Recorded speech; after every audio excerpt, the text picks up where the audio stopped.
ఇలాంటి తప్పులు చేస్తే రేపు మా పరువు ఏమైపోతుంది, అస్సలు యాక్సెప్ట్ చేయం మేము ఇది అని చెప్పేసి నాకు 1 month లోపే పెళ్లి ఫిక్స్ చేసేసారు సార్. నువ్వు ఇప్పుడు ఈ పెళ్లి చేసుకోకపోతే మాత్రం అందరం కలిసే చచ్చిపోదాం, మేము కూడా కాదు నలుగురం కలిసి చనిపోదాము. ఇక్కడ పేరెంట్స్ని కాపాడటం గురించి అక్కడ ప్రేమికుడు ఏమైపోయినా పర్వాలేదు అలా అనుకుని మీరు ఇందులో దిగిపోయారు. పెళ్లికి కూడా వచ్చారు, ఫ్రెండ్స్ అందరు వచ్చినట్టే తను కూడా వచ్చాడు, నా ముందు అలా నిలిచినాడు సార్. అలా నిల్చునేసరికి నాకేం అసలు నేను అక్కడ ఎలాంటి ఫీలింగ్స్ ఎక్స్ప్రెస్ చేయలేకపోయినా, నా బాధ ఏంటో కూడా ఎవరికి చెప్పలేను అక్కడ.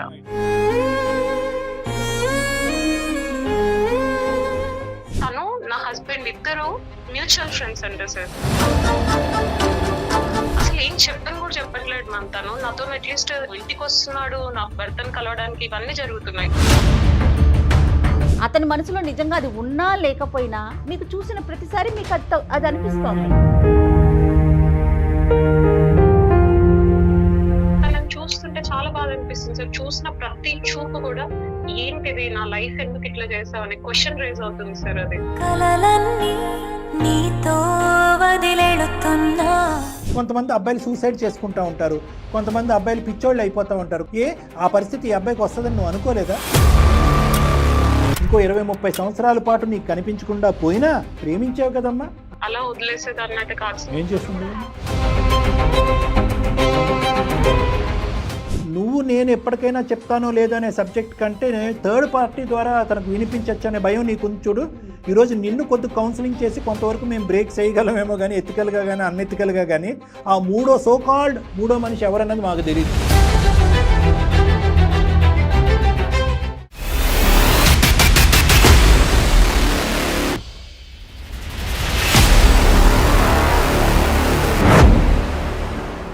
అందం, ఆరోగ్యం, ఆత్మవిశ్వాసం అనూస్తో సాధ్యం. ట్రాన్స్ఫర్మేషన్ సర్వీసెస్ పైన flat 50% discount. Anoos since 1982. Anoos skin and hair clinic సమర్పించు అందమైన జీవితం కార్యక్రమానికి స్వాగతం. నమస్తే కళ్యాణ్ గారు. నమస్తే మేడం.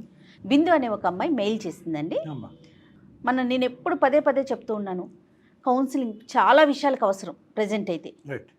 దీనికి సిగ్గుపడటం, భయపడటం, ఎవరో ఏదో అనుకుంటారనో, లేకపోతే నాకు ఎలాంటి సమస్య లేదనో అనుకునే రోజు పోయిందండి. డెఫినెట్గా బయటకు వస్తున్నారు, మీలాంటి ఎక్స్పర్ట్స్ దగ్గరికి వచ్చి కూర్చుంటున్నారు, వాళ్ళ సలహాలు సూచనలు తీసుకుంటున్నారు. వీటితో పాటుగా ప్రీ మ్యారిటల్ కౌన్సిలింగ్ అనేది చాలా అవసరం అండి ప్రజెంట్ ఉన్న జనరేషన్కి. మరి అది ఎంతవరకు వస్తున్నారు అనేది నాకు తెలీదు డాక్టర్ గారు. మీరు ఒకసారి చెప్పండి, మీ దాకా ప్రీ మ్యారిటల్కి సంఖ్య పెరిగిందా, నెంబర్ పెరిగిందా? అవగాహన పెరిగింది, సంఖ్య కూడా పెరిగింది. చాలా మంది ఏంటంటే కనుక ముందస్తునే మనలాంటి కార్యక్రమాలు చూసి అరే ఈ కన్ఫ్యూజన్లో ఉన్నాం అంటే, చాలామంది ఏమనుకుంటారంటే మనం ఈ కన్ఫ్యూజన్లో ఉన్నాము, ఆటోమేటిక్గా అది క్లియర్ అయిపోద్ది, వెళ్ళిన తర్వాత క్లియర్ అయిపోద్ది అని చెప్పి టేక్ ఇట్ ఫర్ గ్రాంటెడ్ అనుకుంటారు. కానీ ఈ కాలంలో ఉన్నటువంటి అబ్బాయిలు లేదంటే వాళ్ళ తల్లిదండ్రులు కూడా ఎందుకులే మనం ఈ డౌట్తో ముందుకు వెళ్ళటం, ఎందుకులే ఒకసారి వెళ్ళి మాట్లాడితే పోలే పెళ్ళికి ముందు అనేది. పెళ్ళి క్యాన్సిల్ అవటం అంటే జరగదు, కానీ ఆ సిచ్యువేషన్ ఎలా అప్రోచ్ అవ్వచ్చు అనే కొత్త ఐడియా రావటం కానీ, లేదంటే వాళ్ళిద్దరూ కలిసి ముందుకు ఎలా ప్రయత్నం వెళ్ళొచ్చు అనేటటువంటి ఎజెండా కానీ వాళ్ళ ముందు మనం పెట్టుకుంటున్నారు. రైట్. అలాంటి ఇష్యూతో అంటే ఒక కన్ఫ్యూజన్ స్టేటస్లో ఉంది ఒక అమ్మాయి, బిందు అనే అమ్మాయి. బిందు ఎస్, నేను చెప్పలేదు బిఫోర్ మ్యారేజ్, ఇప్పుడు చెప్పాలా వద్దా, చెప్తే ఏమవుతుందో, చెప్పకపోతే ఏమవుతుందో, ఇలాంటి మైండ్ సెట్తో మనకి మెయిల్ చేసింది. నాకు ఒక అర్జెంటుగా డాక్టర్ గారి సలహా కావాలి, నాకు ఇంకేం నెక్స్ట్ స్టెప్ ఏంటో నాకు అర్థం కావట్లేదు అన్నట్లు. మీరు ఓకే అంటే ఒకసారి కాల్ చేస్తాను. తప్పకుండా మేడం.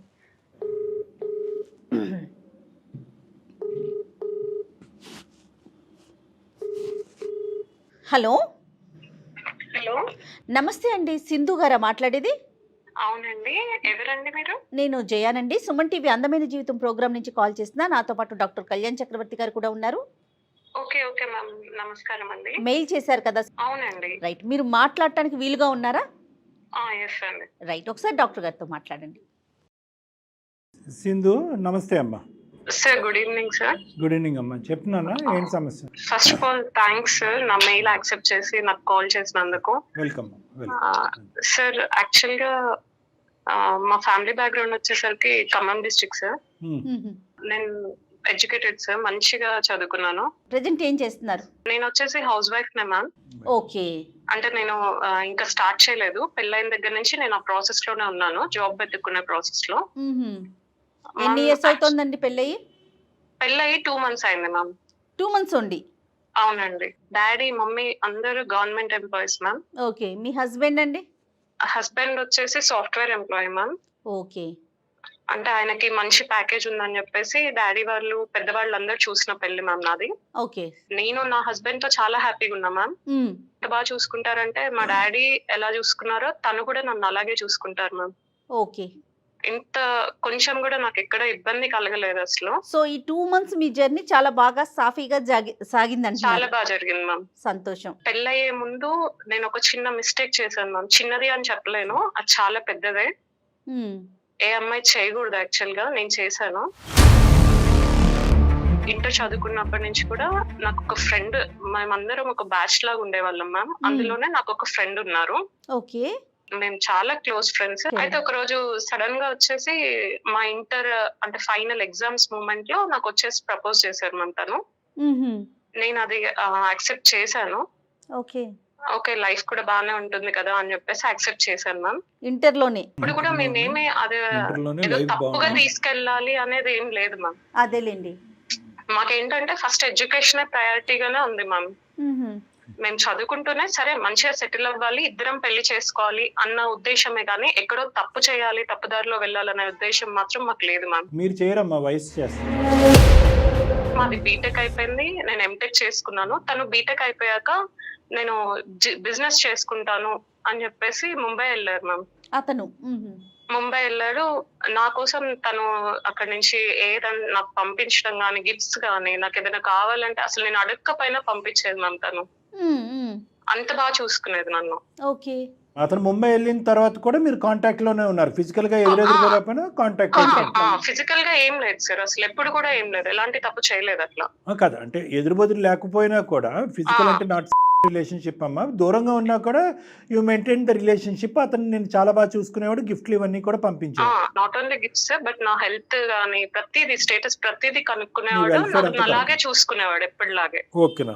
ఓకే. మీ పేరెంట్స్ కి వాళ్ళ పేరెంట్స్ కి తెలుసా? అసలు వాళ్ళ ఫ్యామిలీ బ్యాక్గ్రౌండ్ మీకు తెలుసా? ఒక్కటే దగ్గర మ్యామ్, వాళ్ళకి పక్కన ఊరు అంతే.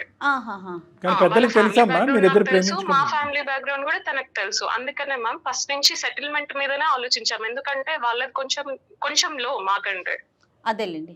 ఎప్పుడు ఏం చెప్పేదాన్ని అంటే ఫస్ట్ వీళ్ళు యాక్సెప్ట్ చేయాలంటే నువ్వు కూడా సేమ్ స్టేజ్ లో ఉంటే వీళ్ళు యాక్సెప్ట్ చేస్తారు, అందుకని మన ఇద్దరం కష్టపడదాము, ఇద్దరిలో ఎవరైనా సెటిల్ అయినా కూడా హ్యాపీగా ఉండొచ్చు అనే చెప్పేదాన్ని మ్యామ్ ఫస్ట్ నుంచి. అదేలేండి. ఓకే. అదే ఉద్దేశంతోనే తను బిజినెస్ కోసమని వెళ్ళాడు మ్యామ్. తను కూడా అక్కడ మంచిగా కవర్ అయ్యాడు, బిజినెస్ చేసుకుంటున్నాడు, నాకు ఇట్లా ప్రతిదీ చూసుకుంటున్నాడు మ్యామ్. ఆయన వాళ్ళ పేరెంట్స్ ని చూసుకుంటున్నాడు, ఇటు నా వైపు కూడా కేర్ తీసుకుంటున్నాడు. సూపర్. ఓకే. మా పేరెంట్స్ కి ఫస్ట్ నుంచి కూడా నేను ఎప్పుడు అంటే ఏదో తప్పు చేసిందని అయితే ఎప్పుడో దొరికిపోయేదాన్ని మ్యామ్ ఇంట్లో. బట్ ఏమైందంటే నేను ఎప్పుడు అలాంటిది ఎప్పుడు మిస్టేక్ చేయలేదు. ఎప్పుడైనా నార్మల్ గా ఫ్రెండ్ తో ఎలా ఉంటామో అలాగే ఉండేదాన్ని. బట్ మా ఇద్దరి మధ్యలో లవ్ అనేది ఎవరికి తెలియదు కూడా అసలు.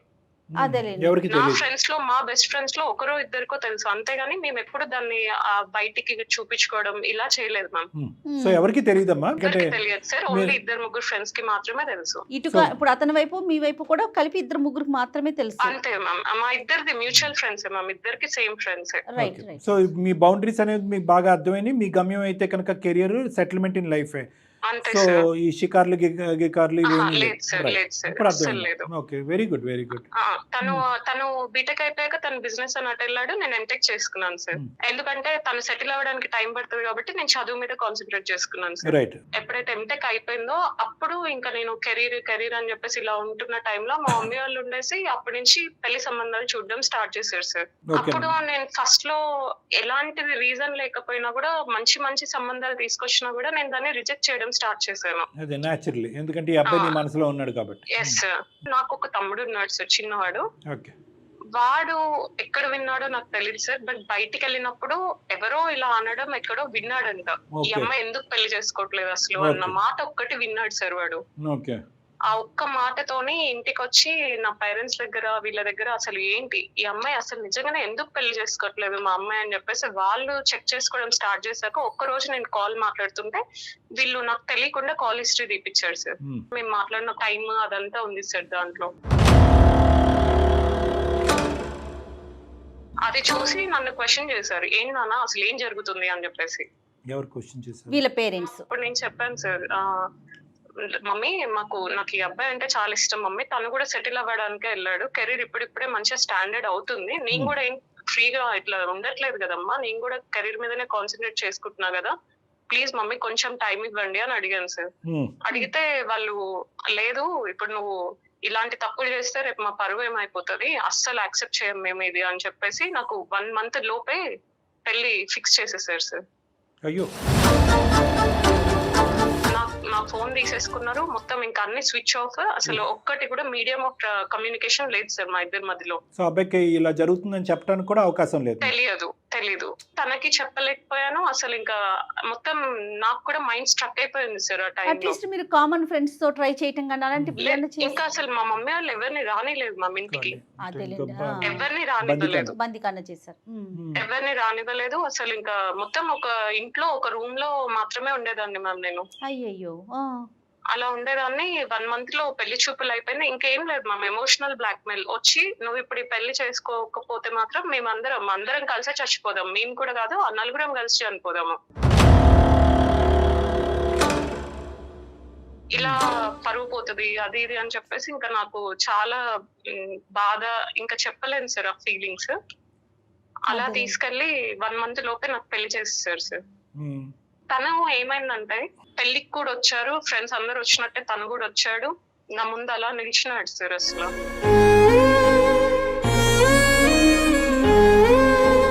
అలా నిల్చునేసరికి నాకేం అసలు నేను అక్కడ ఎలాంటి ఫీలింగ్స్ ఎక్స్ప్రెస్ చేయలేకపోయాను, నా బాధ ఏంటో కూడా ఎవరికి చెప్పలేను అక్కడ.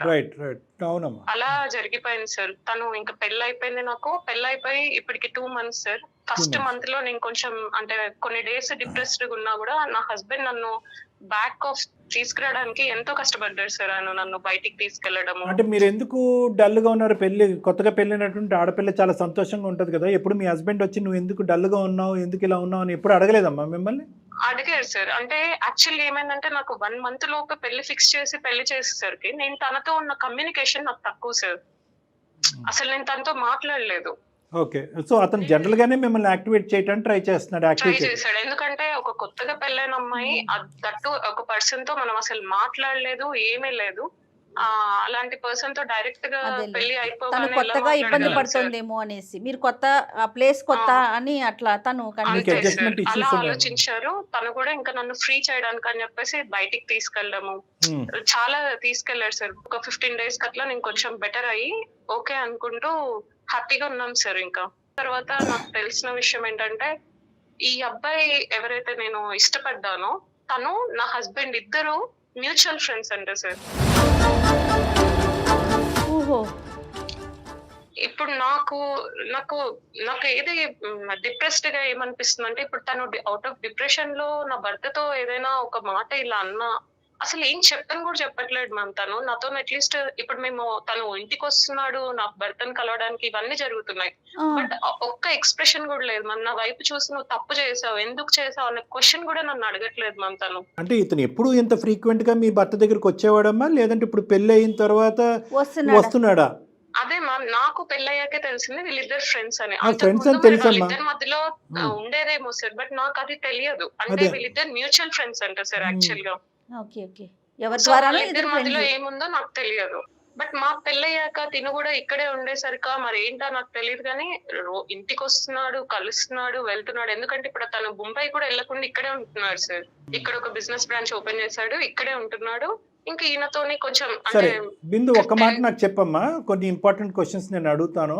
ఎంత స్థానం ఉందమ్మా ఆ అబ్బాయి నీ మనసులో? ఇప్పటికీ కూడా ఆ ప్రేమని మర్చిపోగలవా, లేదంటే పెళ్ళైనంత మాత్రాన్ని ప్రేమని తుడిచిపెట్టేలేము కాబట్టి ఇంకా ఎంత ఉండుంటుంది నీ మనసులో? ఓకే, నీ భర్త కూడా చాలా మంచోడు, నేను చాలా బాగా చూసుకున్నాడు, నువ్వు డల్గా ఉంటే నేను యాక్టివ్ చేస్తున్నాడు, ఈ వ్యక్తి యొక్క స్థానం ఎంత ఉంది నీ మనసులో? అది ఏదో 1 or 2 years లేకపోతే టైం పాస్ కి చేసిన లవ్ అయితే ఈజీగా మర్చిపోయేదాన్ని సార్ నేను. సో నీ మనసులో కూడా ఇంకా ఉన్నాడు అబ్బాయి?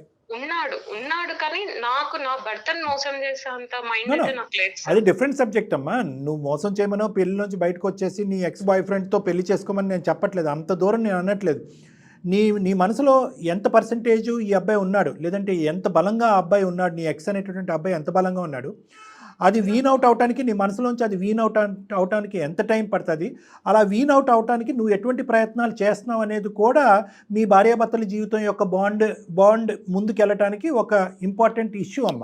సార్ అది పోవడానికి నేను చాలా ట్రై చేస్తున్నా సార్. నేను ఏదో ఒకటి నా లైఫ్ లో బిజీగా ఉండాలని Okay. చెప్పేసి ఒక జాబ్ వెతుక్కోవడం Okay. కానీ, లేదంటే నా భర్తతో హ్యాపీగా టైం స్పెండ్ చేయడం Very కానీ, వెరీ గుడ్. మేమిద్దరం So, కలిసి ఎక్కువ టైం స్పెండ్ స్పెండ్ చేయటం చేస్తున్నాం కానీ. దాంట్లో. So you are fixed with the idea that Yes, ఇంక sir. ఇది యూనిడైరెక్షనల్, నా భర్తతో పాటే నా జీవితం, నా సంసారం, ఇంకేదైనా Yes, కూడా sir. అతను నా మనసులో ఉన్నాడు, అడపదడప వస్తాడు, నిదానంగా వీన్ అవుట్ అయిపోతాడు అనేటటువంటి అంశంలో ఎటువంటి డౌట్ లేదు నీకు.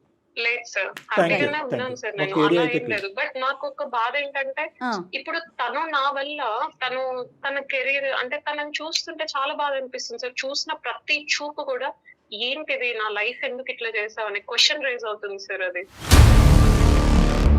ఎవరి లైఫ్ అమ్మ నాకు అర్థం కాలేదు. తన లైఫ్ సార్, తన లైఫ్ ని నేను పాడు చేసినట్టుగా నా మీ- చూపులో అర్థం అట్లా వస్తుంది మీకు అనిపిస్తోంది అట్లా? ఎస్ మ్యామ్, నాకే అనిపిస్తుంది. ఎందుకంటే అతను- అది చేసిన తప్పు నేనే కదా మ్యామ్. అదేలే అవును. అతన్ని చూసిన ప్రతిసారి తిని కనిపిస్తోంది ఆ కానీ బాధ. ఆ అబ్బాయి సైడ్ నుంచి ఒక ఎక్స్ప్రెషన్ కానీ, ఒక వర్డ్ కానీ, ఒక మాట కానీ, హాయ్ బిందు అంటాం కానీ ఏమీ ఏం లేదు. లేదు. ఏమీ లేదు సార్ అసలు. సో ఓకే, అసలు అట్లీస్ట్ ఈమె నాకు తెలుసు, నా క్లాస్మేట్ అనేది కూడా లేదు సార్. ఇప్పుడు ఇవన్నీ రెట్రోస్పెక్టివ్గా ఆలోచించి ఇప్పుడు అతను నా వైపు చూస్తున్నాడండి, అతను మనసులో ఎంత ఉంది అంటే ఇంత బాధపడతాడు అని చెప్పి నువ్వు ఆ స్టెప్ తీసుకుని మీ తల్లిదండ్రులు పెట్టేటటువంటి ఒత్తిడి అవని ఇంకోటి అవనియండి, అప్పుడే ఫైట్ చేసి ఉండొచ్చు కదమ్మా. పెళ్లిపేటల మీద కూర్చుని పెళ్లి చేసినప్పుడు నేను ఎవరు ఆపలేదు. నువ్వు లెగిసిపోయి లేదంటే నీ పక్కన ఉన్నటువంటి భర్తకి, కాబోయేటటువంటి భర్తకి చెప్పడానికి నా జీవితం ఇలా అన్యాయం అయిపోతుందని చెప్పి, ఇక్కడ క్లియర్ కట్గా నువ్వు మోసపోతున్నావు, నీ భర్త కూడా మానసికంగా మోసపోతున్నాడు. అతను ఎవరైతే నిన్ను నమ్మి ఏదో ముంబైలో వెళ్ళి అంత దూరంలో ఉన్నా కూడా నీ వెల్ఫేర్ గురించి ఆలోచించేటటువంటి ఒక వ్యక్తి, అతను ఇంకా ఘోరంగా మోసపోతున్నాడు. ఇంతమంది మోసం చేసేటటువంటి పరిస్థితి తెచ్చే ముందు అట్లీస్ట్ కాస్తన్నా కొద్ది ఫైట్ చేయాలి, నా ప్రేమ గురించి నేను నిలబడాలి, నేను పోరాడాలి అనేటటువంటి తపన ఎందుకు లేదమ్మా? ఈ అబ్బాయి ఇలా వచ్చి ఇక్కడ సైలెంట్గా కూర్చున్నాడు కాబట్టి సరిపోయింది. కొంతమంది అబ్బాయిలు సూసైడ్ చేసుకుంటూ ఉంటారు, కొంతమంది అబ్బాయిలు పిచ్చోళ్ళు అయిపోతూ ఉంటారు, కొంతమంది అబ్బాయిలు కనిపించకుండా పోతూ ఉంటారు. ఆ పరిస్థితి ఈ అబ్బాయికి వస్తుందని నువ్వు అనుకోలేదా? సార్ మీకు తెలియనిది ఏం లేదు సార్. సొసైటీలో ఇప్పుడు right to education, right to freedom అని అమ్మాయిలకు ఎంత ఉన్నా కూడా అమ్మాయిలకు ఫ్రీడమ్ నిజంగా ఉంటుందా సార్? ఇంట్లో ఉండదు కదా సార్. ప్రతి ఒక డ్రెస్ వేసుకోవాలన్నా కూడా పేరెంట్స్ పర్మిషన్ ఉండాలి. మనం ఎలా వేసుకుంటున్నాం అంటే నేను అంత పాష్ గా మరి నువ్వేం చెప్పినా నేను చేయను అనే టైప్ అయితే నేను కాదు సార్. మా పేరెంట్స్ కి నేను రెస్పెక్ట్ ఇస్తా. సో వాళ్ళు చెప్పిన విధానంలో ఉంటేనే కదా సార్ సొసైటీలో రెస్పెక్ట్ ఉండేది. మీ పేరెంట్స్కి రెస్పెక్ట్ ఇవ్వద్దు అని అనట్లేదు, మీ పేరెంట్స్ చెప్పినట్టు వినొద్దు అనట్లేదు. మీ పేరెంట్స్ యొక్క మెంటల్ స్టేట్ ఏంటి, వాళ్ళ యొక్క దృక్పథం, ఆలోచన పెంచినటువంటి విధానం బట్టి మీరు తీసుకునేటటువంటి నిర్ణయాలు ఉండాలమ్మా. అసలు ప్రేమించి ఒక అనామికుడు అయినటువంటి ఒక అబ్బాయిని ప్రేమించి కళ్ళెదురుకుంటా నిలబెట్టి కూర్చోపెడితే కనుక మీ తల్లిదండ్రులు ఒప్పుకుంటారా లేదా? వాళ్ళ క్యాస్టో లేదంటే ఫైనాన్షియల్ స్టేటస్తో లేదంటే ఇంకో గోత్రాలో ఇలాంటి అంశాలు ఏమన్నా ఉంటాయి అనేటటువంటి ఆలోచన ముందుగానే మీలాంటి ఆడపిల్లలు పసిగట్టిన తర్వాత వేరే అబ్బాయికి ప్రామిస్ చేయాలి. మీరు ప్రామిస్లు అన్నీ చేసేసిన తర్వాత మా పేరెంట్స్ ఇలా అంటారని మేము అనుకోలేదు, ఇలా బందికానా చేసి ఫోన్ లాగేసుకుని ఉక్కిరి బిక్కిరి చేసి నన్ను పెళ్లి చేస్తారు నేను అనుకోలేదని రెట్రోస్పెక్టివ్గా మాట్లాడొద్దని నేను అంటున్నా. నేనేమనుకున్నానంటే మా కజిన్స్ లో కానీ వీళ్ళందరినీ చూసి సరే నేను వాళ్ళందరికంటే చిన్నదాన్ని సార్, నేను ఒక్కటే అనుకున్నా. మీరు అజ్యూమ్ చేసుకున్నారు. ఇప్పుడున్న బయట ఉన్న స్టేటస్ లో సరే మా డాడీ వాళ్ళు తను మంచిగా సెటిల్ అయితే మంచిగా చూసుకుంటాడు అని వీళ్ళకి ఒక సపోర్ట్, ఒక హ్యాండ్ అంటే మంచిగా చూసుకుంటా నేను మీ అమ్మాయిని అనే ఇస్తే ప్రామిస్ నన్ను ఇస్తారేమో అనుకునే నేను ఉన్నాను. కానీ అప్పుడు కూడా సార్ మీకు చెప్తూనే ఉన్నాను కదా సార్, నేను ఒక్క దగ్గర కూడా రాంగ్ స్టెప్ అనేది తీసుకోలేదు. ప్రతిసారి కెరీర్ మీదనే ఫోకస్ పెట్టాను సార్. అంతవరకు నువ్వు సిన్సియర్ గానే ఉన్నాయమ్మా, కానీ మిగతా ఆస్పెక్ట్ అంతా కూడా assumption. Anyway that's all gone. మీరైతే ఫైట్ చేయలేకపోయారు, మీరు అజ్యూమ్ చేసుకున్నారు. ఇక్కడ పేరెంట్స్ని కాపాడటం గురించి అక్కడ ప్రేమికుడు ఏమైపోయినా పర్వాలేదు తప్పుగా అనుకోకండి, అలా అనుకుని మీరు ఇందులో దిగిపోయారు. ఇక్కడ మీ అదృష్టం బాగుంది కాబట్టి మీరు మంచి అబ్బాయి దొరికాడు, మీ బాధను రిమూవ్ చేసేటటువంటి అబ్బాయి దొరికాడు. మరి అతను ఏమైపోతాడు అని మీరు అనుకున్నారనేది నా ప్రశ్న. ప్రేమించావు కదమ్మా, అతను ఎలా లేదు సార్, ఉన్నాడు నేను ఏంటి? అలా వదిలేసేది అన్నట్టు కాదు సార్. తను ఏం కూడా చేసింది? హ్యాపీగా ఉండాలనే నేను మాట్లాడడానికి ట్రై చేద్దామని ఏదో ఒకటి ఇలా మాట్లాడుతున్నా కూడా తన ఒక్క రియాక్షన్ కూడా లేదు సార్ సరే, తన సరే. ఇప్పుడు face లో. మాట్లాడే ఉపయోగం ఏముంది? మీరు ఒకసారి అర్థం చేసుకోండి. బిఫోర్ మ్యారేజ్ ఈ ప్రయత్నాలన్నీ జరగాల్సింది కదా, అది డాక్టర్ మ్యామ్ గారు. నేను ఏం చేయలేకపోయాను మ్యామ్. ఒక రూమ్ లో పడేసి నువ్వు ఇంకిక్కడే ఉండాలి లేదంటే మేము చస్తామంటే నేను ఇంకేం చేయాలి మ్యామ్? ఒక సొసైటీలో ఇంతమంది దాంట్లో వాళ్ళ రెస్పెక్ట్ బయటికి వచ్చేసి లేచిపోలేను, ఎందుకంటే నా పేరెంట్స్ రెస్పెక్ట్ ఇంపార్టెంట్ సొసైటీలో. ఓకే, నేను ఓకే. ఇంకేం చేయాలి మ్యామ్ అసలు? సరే అమ్మ, నీ వర్జన్ ఓకే. నీదే. ఆ అబ్బాయి యొక్క మానసిక పరిస్థితి ఈ రోజు ఎదుర్కొంటూ వచ్చి మీ ఆయన యొక్క ఫ్రెండ్ కాబట్టి ఈ రోజు నువ్వు మాట్లాడుతున్నావు. ఆ అబ్బాయి వచ్చి మీ ఇంట్లో కూర్చోకపోతే నువ్వు మాకు ఫోన్ చేసి ఉండేదానివా, మాకు ఈమెయిల్ పంపించి ఉండేదానివా? సార్ నేను ఒక అబ్బాయిని ప్రేమించాను, ఆ అబ్బాయి పరిస్థితి ఎలా ఉందో నాకు తెలియట్లేదు, నేను చేసిన తప్ప నిజం అని చెప్పి మాకు ఈమెయిల్ పంపించి ఉండేదానివా? సార్ నేను ఖచ్చితంగా పంపించేదాన్ని సార్, ఎందుకంటే నన్ను ఊహించుకొని తన లైఫ్ క్రియేట్ చేసుకున్న మనిషిని నేను అలా ఎలా వదిలేయగలను సార్? నాకు ఒక్కటే సార్, ఇప్పుడు నా భర్తకి నేను చెప్పాలా లేదంటే తను ఓ. చెప్తే తెలిస్తే నా భర్తకి ఓ, ఈ అసలు నా అబ్బాయి పొజిషన్ విషయమా? ఏంటో కూడా నాకు అర్థం అవ్వట్లేదు. ప్రీవియస్ మిస్టేక్ నా హస్బెండ్ కి చెప్పాలని నాకు ఫస్ట్ నుంచి ఉంది సార్. ఇప్పుడు బట్ కాదు, తను చూపించిన ప్రేమ వల్ల నేను ప్రతిసారి ఆగిపోయాను. Right right. బట్ ఇప్పుడు తను అలా వచ్చి కూడా నేను అట్లీస్ట్ ఏదైనా మాట్లాడుతుంటే కూడా రెస్పాండ్ అవ్వకపోయేసరికి నాలో ఒక క్వశ్చన్ మార్క్ సార్. ఇప్పుడు తన లైఫ్ అంతా నేను తీసేసుకున్నట్టుగా నాకు ఉంది, నా లోపల నాకు చాలా అవుతుంది సార్, హార్డ్ ఉంది నేను తీసుకోవడానికి. ఇది మీ హస్బెండ్ తో ఎలా రివీల్ చేయాలా, అసలు రివీల్ చేయాలా వద్దా, లేదంటే ఎప్పుడు రివీల్ అర్థం చేయాలని? అవ్వట్లేదు సార్ నాకు అసలు. అంటే నేను రివీల్ చేస్తే తను ఎలా తీసుకుంటాడు, లేదంటే వేరే వాళ్ళ త్రూ తనకు తెలిస్తే నా జీవితం నా లైఫ్ ఎట్లా అసలు ఆ స్టేట్ లో ఉంటుందో నాకు ఏం అర్థం కావట్లేదు సార్ అసలు. అమ్మ నిన్నే అడుగుతానమ్మా, మమ్మల్ని అడిగే క్వశ్చన్ నేను నిన్నే అడుగుతాను. రివీల్ చేస్తే అడ్వాంటేజ్ ఏంటమ్మా, రివీల్ చేయకపోతే అడ్వాంటేజ్ ఏంటి? సార్ రివీల్ చేస్తే నాకు అట్లీస్ట్ నాకు నా భర్తను మోసం చేయలేదన్న ఇదిగానే ఉంటుంది కదా సార్ నాకు. Yes. Okay okay. చాలా ఇంపార్టెంట్ అది. ఇంకోటమ్మా, ఇంకేం అడ్వాంటేజెస్ ఉన్నాయమ్మా చెప్తే?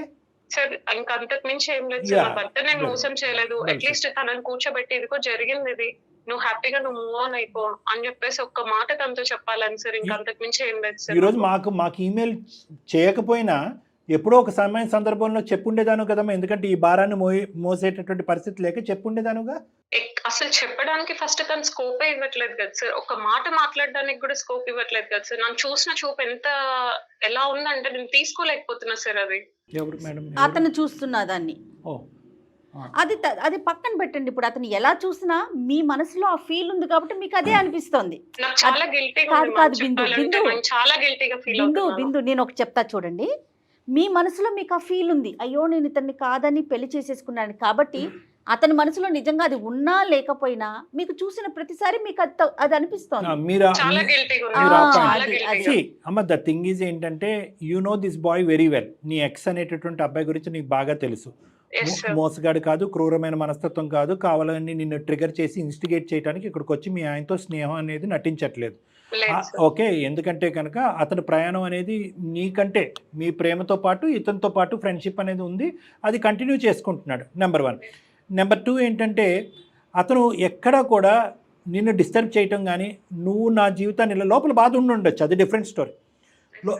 నువ్వు ఇలా చేసావు, నన్ను ఇలా బాధ పెట్టావు అని చెప్పి ఎప్పుడు కూడా ఒక మాట తీసుకురావడానికి ట్రై చేయలేదు. ఓకే, సో ఫ్యూచర్లో కూడా అతను వచ్చి ప్రత్యేకంగా మీ హస్బెండ్కి వచ్చి నీకు తెలుసా మీ ఆవిడతో నాకు ప్రీవియస్గా రిలేషన్షిప్ ఉన్నది అని చెప్పేటటువంటి ఉద్దేశం ఆ భయం. సో నువ్వు ఆ భయాన్ని తీసేసాయమ్మా. ఎందుకంటే ఎట్లా చెప్తాం doctor? Let us talk about all the pros and cons madam. Okay okay, నేనేమంటున్నానంటేనమ్మా, అది నిజంగా ఆ అబ్బాయి వచ్చి మీ హస్బెండ్ తలుపు తట్టి నీకు తెలుసా తమ్ముడు మీ ఆవిడతో నేను ఇంతకుముందు ఒక రిలేషన్షిప్ నడిచింది అని చెప్పేవాడు అయితే కనుక అసలు నువ్వు అతనితో పాటు ప్రేమించి ఇంతకాలం ఒక నమ్మకంగా, అంటే మీ ప్రేమ గురించి చాలా గొప్పగా నమ్మకంగా చెప్పావు కాబట్టి ఆ వ్యక్తిత్వం అతను అలాంటి వాడు అస్సలు కాదు. కాదు. ఎందుకంటే ఎందుకు? ఒకరి ఫ్యూచర్ ని నలిపేయాలన్నంత ఇది ఏం లేదు సార్ తనకి. తను ఎప్పుడు మెచ్యూర్డ్ గా ఉంటాడు, ఒక మంచి వాల్యుబుల్ పర్సన్ సార్ తను. Right. నేను అలాంటి వాడిని నా పేరెంట్స్ కోసం వదిలేసుకున్న గిల్టీ తప్ప నాకు ఇంకేం లేదు సార్. ఎందుకంటేనమ్మా నువ్వు పేరెంట్స్ని ఎదిరించి ఆ అబ్బాయిని పెళ్లి చేసుకోకపోవటం ఒక్కటి తప్ప మిగతా అన్ని అంశాల్లో మీ ప్రేమకు మార్కులు పడిపోయినాయి.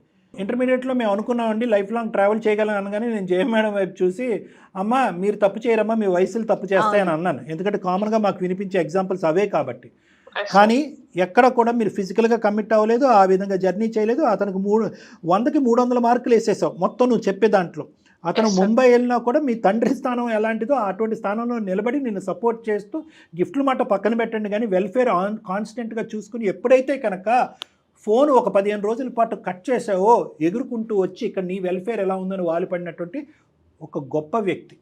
అవును సో సార్. అటువంటి వ్యక్తి ఎప్పుడు కూడా అటువంటి దిగజారుడు పనికి వెళ్తాడు, మీ జీవితాల్లో నిప్పు పోస్తాడని అయితే నేను అనుకోవట్లేదు. ఆ భయం వల్లనే ఆ భర్తకు చెప్పాలా వద్దా అనే కాన్సెప్ట్ తీసేసే అని అంటున్నా.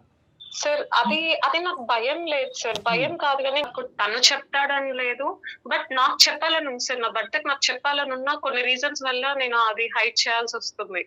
బట్ ఫ్యూచర్ లో ఎప్పుడైనా సరే ఎవరైనా సరే నోరు జారి పొరపాట్లో కూడా తనకు తెలిస్తే నా హస్బెండ్ నాతో ఎలా ఉంటాడో, నేను మోసం చేస్తానా, తను ఇంత మోసం చేస్తున్నా తను అని నా హస్బెండ్ ఫీల్ అయితే నేను ఎలా ఆన్సర్ చేసుకోవాలి సార్? అబ్సల్యూట్లీ. ఇప్పుడు 2 months జర్నీ చేశారు కదండి. Yes, ma'am. 2 months అనేది నిజంగా చాలా షార్ట్ పీరియడ్ ఒకరినొకరు అర్థం చేసుకోవడానికి. Yes, కానీ ma'am. దీంట్లో మీరు అర్థం చేసుకున్నది ఎంత అతని క్యారెక్టర్, మీ హస్బెండ్ మీ గురించి హస్బెండ్ అది మీరు చెప్పండి డాక్టర్ గారికి, అప్పుడు మంచి సలహా డాక్టర్ గారు ఇస్తారు. మ్యామ్ తను మాత్రం చాలా కూల్ పర్సన్ మ్యామ్. అంటే ఏదైనా ఇష్యూ వచ్చినా కూడా నేను చాలా అంటే అయ్యో అయ్యో అని ఇట్లా రియాక్ట్ అవుతా, కానీ తను ఒక్కసారి కూడా అలా రియాక్ట్ అవ్వడు మ్యామ్. తను ఏదున్నా సరే సింపుల్ గా దీన్ని ఎలా సాల్వ్ చేసుకోవాలి, సొల్యూషన్ ఫస్ట్ ఆలోచించి తర్వాత నువ్వు ఇలా ఆలోచించకూడదురా అని చెప్పేసి నాకు చెప్పే పర్సనే, కానీ తను ఏదో ఎగ్జైట్ అయిపోవడము, నన్ను తిట్టేయడం ఇలాంటివి ఏవి ఉండవు మ్యామ్. ఓన్ డెసిషన్స్ తీసుకుంటాడా? మీ ఇన్లాస్ వాళ్ళ ప్రమేయం ఎంతవరకు ఉంటుంది మీ ఇద్దరికి సంబంధించి? మా ఇన్లాస్ ఏంటంటే వాళ్ళు అన్ఎడ్యుకేటెడ్ మ్యామ్. వాళ్ళు ఎప్పటికైనా సరే నన్ను చాలా బాగా చూసుకుంటారు మ్యామ్. మా ఫాదర్ ఎలా చూసుకున్నారో వాళ్ళు కూడా నన్ను అలాగే చూసుకుంటున్నారు మ్యామ్. నేను ఇప్పటికొచ్చి కూడా వాళ్ళ ఇంట్లో నేను ఒక పని చేసినట్టు, వాళ్ళు ఏదో చేపిస్తున్నట్టు కూడా నాకు ఇప్పటి వరకు లేదు మ్యామ్ అలాంటి సిచ్యువేషన్స్. నువ్వు మాకు 80% ఆఫ్ ద జాబ్ ఈజీ చేసేసావు నాన్న. ఎందుకంటే cool and convenient and adjustable person అని చెప్పావు, ఇన్లాస్ యొక్క ఇన్వాల్వ్మెంట్ లేదు అని చెప్పావు. ఆటోమేటిక్గా నువ్వు నీ మనసులో ఉన్న ఈ భారాన్ని దింపేయచ్చు. చెప్పమంటారా డాక్టర్? చెప్పాలి మేడం, తప్పకుండా చెప్పాలి. ఎందుకు అంటున్నానంటేనమ్మా, ఇక్కడ నువ్వేంటి ఈరోజు నేను ఎప్పటికైనా చెప్తానో లేదనే సబ్జెక్ట్ కంటే థర్డ్ పార్టీ ద్వారా తనకు వినిపించచ్చు అనే భయం నీకు ఉంది చూడు. ఈరోజు నిన్ను కొద్ది కౌన్సిలింగ్ చేసి కొంతవరకు మేము బ్రేక్ చేయగలమేమో కానీ ఎత్తికలుగా కానీ అన్ఎత్తికలుగా కానీ ఆ మూడో మనిషి ఎవరన్నది మాకు తెలియదు. కరెక్ట్. వాడు ఈరోజు వస్తాడా, 2 పిల్లలకు అన్న తర్వాత వస్తాడో మాకు తెలియదు. అప్పుడు మీ ఇద్దరి మధ్యన ఎటువంటి ఆలోచన, అప్పుడు ఏమవుతుందంటే కనుక అప్పుడు సబ్జెక్టు ఈ అంశం గురించి బాధ ఉండదు, ఇన్ని రోజులు బట్టి దాచిపెట్టావు అనే బాధ ఎక్కువ ఉంటుంది. సో ఇక్కడ ఏంటంటే ఆ థర్డ్ పర్సన్ ఎవరు, నువ్వేమన్నావు ఎంతోమందికి తెలియదు సార్ 2-3 తప్ప అని చెప్పి స్టార్టింగ్లో మీరు చెప్పారు. ఆ 2-3లో ఎవడు బుర్రలో ఉన్నా కూడా ఏదో ఉన్నా కదలకూడనటువంటి ఒక పురుగు కదిలింది అనుకోండి మన కర్మ కొద్దీ, వాడు వచ్చి ఇక్కడ పెంట చేశాడు అనుకోండి, అనవసరంగా ఈ పెళ్లి పెటాకులు అవుతుంది, ఇంకో విధంగా మారిపోతుంది లేదంటే. సో నేనేమంటున్నానంటే cool and convenient and adjustable person అని చెప్పి 3 మెయిన్ క్యారెక్టర్స్ ఇచ్చేస్తావు నీ భర్తకి. సూపర్. అటువంటి వ్యక్తి నీకు దొరకటం, నీ జీవితంలో ఉండటం, ఎస్పెషల్లీ ఇలాంటి అంశాలు చెప్పాలి అని అనుకున్నప్పుడు అటువంటి క్యారెక్టర్స్ అనేటటువంటి ఒక మగాళ్ళలో ఉండటం అనేది నీ జాబ్ని సులువు చేసింది. సో కాబట్టి ఇంకొక అంశం, చాలా ముఖ్యమైన, నీ గురించి ఎంత బాగా అతను స్టడీ చేశాడు ఈ 2 monthsలో నీ భర్త, అంతకంటే బాగా వాళ్ళ ఫ్రెండ్ గురించి అతనికి తెలుసు. అతను ఎంత నీతివంతుడు, న్యాయవంతుడు, ఇంతకాలం బట్టి వాళ్ళ స్నేహం ఎలాంటిది అనేది నీకంటే మీ భర్త బాగా చెప్తాడు. సో నీకు 2 అడ్వాంటేజెస్ ఉన్నాయి. ఒకటి నువ్వు, రెండోది నీ ఫ్రెండ్ యొక్క మీ ఫ్రెండ్ కూడా మీ భర్తకు ఫ్రెండ్ అవటం. మూడో అంశం ఏంటంటే నిజాయితీగా మనసు మీద చెయ్యేసుకుని నువ్వు ధైర్యంగా చెప్తున్నావు, ఈరోజు నా క్యారెక్టర్ ఎప్పుడూ కూడా పదిలంగానే ఉంది, మేము ఎటువంటి తప్పు పని చేయలేదు, అతన్ని ముందుకెళ్ళి నేను పెళ్లి చేసుకోకపోవటం, మా తల్లిదండ్రుల యొక్క భారం భరించవలసిన పరిస్థితిలో నేను అతను చేసుకోవటం తప్ప మేము ఎప్పుడు కూడా శారీరకంగా ఎటువంటి తప్పు చేయలేదు అని నిజాయితీగా చెప్పావు. కాబట్టి నిక్కచ్చిగా హ్యాపీగా మీ భర్తకి ఒక మంచి సమయం చూసుకుని చెప్పటం మంచిదమ్మా. ఇదైతే నా అభిప్రాయం.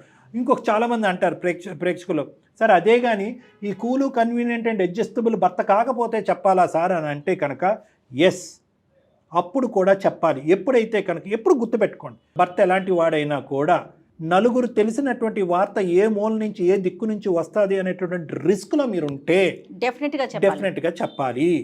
చెప్పటం మంచిది, ఎందుకంటే మీ నిజాయితీకి మార్కులు పడతాయి. Plus number 1. నెంబర్ 2 ఏంటంటే ఒకప్పుడు వేరే సోర్స్ ద్వారా తెలిస్తే కనుక డబుల్ స్టాండర్డ్స్ వస్తాయి. అప్పుడు అంటే ఇది దాచిపెట్టావంటే కనుక ఇంకా ఎన్ని దాచిపెట్టుంటావు నువ్వు, ఇంతేనా, దీని పైపెచ్చి ఏమన్నా ఉందా, అదే మీరు చెప్పారనుకోండి ఈ క్వశ్చన్ వెనకతల 10 క్వశ్చన్స్ రావు. సో ఇది మంచి అవకాశం అమ్మా. నీ మైండ్ క్లియర్ అయింది, క్లారిటీ వచ్చిందని నేను అనుకుంటున్నాను. ఏమంటావు బిందు? Yes sir, I'm so happy to hear sir. అతన్ని బాధ పెట్టినటువంటి ఇమోషన్ ఏదైతే ఉందో దాన్ని తొందరగానే జీర్ణించుకోవాలమ్మా నువ్వు. ఓకే, ఎందుకంటే అది జరిగిపోయినటువంటి కథ. అతను నీ మీద కచ్చి కోపం ఉంటే కనుక ఈ గడపలో అడుగు పెట్టుండేవాడే కాదు. ఫ్యామిలీ ఉంది అనేది తనకు కూడా తెలుసు అని నేను అనుకుంటున్నాను సార్. సిన్సియర్ లవ్ అంటే అలాగే ఉంటుంది. ఎస్, సిన్సియర్ లవ్లో సాక్రిఫైస్ అనేది కూడా ఉంటుంది. ఆ సాక్రిఫైస్ అనేటటువంటిది ఈ అబ్బాయి ఇప్పుడు చూపెడుతున్నాడు. అది నువ్వు అర్థం చేసుకుని నీ మానసికంగా ఉన్న గిల్ట్ తీసేసి ఇది డిక్లేర్ చేసి మీరిద్దరు ఫస్ట్ హ్యాపీగా ముందుకెళ్ళండి. Thank you sir, thank you నాకు Yeah, madam. ఇంత ఇలాంటి చెప్పినందుకు. ఎందుకంటే నేను చాలా కన్ఫ్యూజన్ లో ఉన్నాను సార్, చాలా పెయిన్ తో ఉన్నాను సార్. Yeah. బట్ ఇప్పుడు నేను నిజంగా చాలా హ్యాపీగా ఉన్నాను sir. I Yeah. Tell him about this sir. Sure అమ్మా, Right. థ్యాంక్ యూ అమ్మా, టేక్ ప్లస్ కేర్. మీ కెరీర్ Thank మీద you కూడా so మీరు much, ఫోకస్ sir. చేయండి Bindu please. Thank you ma'am, thank you sir. Thank you, bye అమ్మా, God bless you, bye. చాలా మంచి విషయం చెప్పారు కళ్యాణ్ గారు. మేడం ఇంకోటి చెప్పనా మీకు, ఆల్రెడీ ఒక నిర్ణయం తీసుకుని వచ్చి ఆ అమ్మాయి ఈ రోజు మన ఎదురుకుంటా కూర్చుంది. అవునవును. ఏమండి నా గుండె భారం అవుతుంది, ఈ రోజు కాకపోతే రేపైనా మా భర్తకు చెప్పాలి అనేటటువంటి అమ్మాయి ఈ రోజు మనకెందుకు ఈమెయిల్ పంపించింది అని చెప్పి మనకు అనిపించవచ్చు. చాలా మందికి చూసే వాళ్ళకి అనిపించవచ్చు, ఏమండి నేను భారాన్ని మోయలేకపోతున్నాను, ఈ రోజు కాకపోతే రేపైనా చెప్పు. కానీ మేడం ఎంత కాన్ఫిడెన్స్ ఉన్నా కూడా తనకు తానుగా ఈ నిర్ణయం తీసుకోలేదు. అదే కనుక మీరు కనుక ఇప్పుడు లేదమ్మా ఒక్కసారి ఆలోచించు అని ఆ ఒక్క మాట అన్నా అమ్మాయి మళ్ళీ డైలమాలో పడేది. సో తను ఫిక్స్ అయింది ఒక మంచి విషయం. కానీ ఇక్కడ ఇంకొక క్లారిటీ ఇద్దామండి ఆడియన్స్కి. బిఫోర్ మ్యారేజ్ అసలు ఏ విషయాలు డిస్కస్ చేయాలి, ఎలాంటి విషయాలు డిస్కస్ చేయకూడదు, ఒక 1 పాయింట్లో చెప్పండి. ఎప్పుడైతే కనుక మీరు చెప్పకపోయినా, మీరు ఓపెన్ హార్టెడ్గా చెప్పకపోయినా, వేరే వాళ్ళ ద్వారా ఇంకో సోర్స్ ద్వారా ఫైనల్గా మీకు కాబోయేటటువంటి లేదంటే పెళ్లి చేసుకునే మీ భర్తకు తెలుస్తుందని అనుకుంటాం, ముందస్తునే మీ సైడ్ నుంచి ఆ నిజాయితీ చూపెట్టడం అనేది మంచిది. మా అమ్మ తెలిసే అవకాశం ఉంది అంటే మా అమ్మ వద్దంది, మా నాన్న వద్దు అన్నారు, ఇవన్నీ తర్వాత సబ్జెక్ట్స్. మీరు కదా అక్కడ. ఎందుకంటే madam social media wide spread అయిపోయింది మేడం. ఇన్స్టాగ్రామ్ పేజీలు, ఈ పేజీలు, ఆ పేజీల్లో విచ్చలు విడిగా ఎంత సీక్రెట్గా ఒక అంశాన్ని ఉంచాలి అని అనుకున్నా కూడా ఈ రోజుల్లో ఉండేటటువంటి ప్రేమికులు నేను బల్లగుద్ది చెప్తాను ఉంచలేనటువంటి పరిస్థితి. మా ఫ్రెండ్ ఎక్స్ మా ఫ్రెండ్ వైకే తెలుసు అని అనుకోవటానికి లేదు. ఎక్స్ వైకి తెలిస్తే ప్రపంచానికి తెలిసిపోయినట్టే. ఆ ఫోటోలు షేర్ అయిపోతాయి, ఇవి షేర్ అయిపోతాయి, అవి షేర్ అయిపోతాయి. సో అది కాబట్టి ఏంటంటే మీ రిలేషన్షిప్ పరిధిలోనే ఉంది. సానుకూలంగానే స్పందిస్తూ ఇద్దరు విడిపోయారు. ఆ గత జ్ఞాపకాలు మీరు వెనక్కి పెట్టేశారు. ఇప్పుడు ఫ్రెష్గా లైఫ్ స్టార్ట్ చేయాలి అని అనుకుంటున్నారు. మీ జీవిత భాగస్వామ్యం మీకు కాబోయేటటువంటి భర్తగానే మీరు ఊహించుకుంటున్నారు అని అనుకున్నప్పుడు ఆ గతం యొక్క సబ్జెక్టు తీసేయటం వల్ల ఏమవుతుందంటే ఇక్కడ మీ ఇద్దరి మధ్యన ఒక నిజాయితీ అనేది ఏర్పడుతుంది. మీ మనసులో ఉన్న గిల్ట్ 50% discount. Anus since 1982.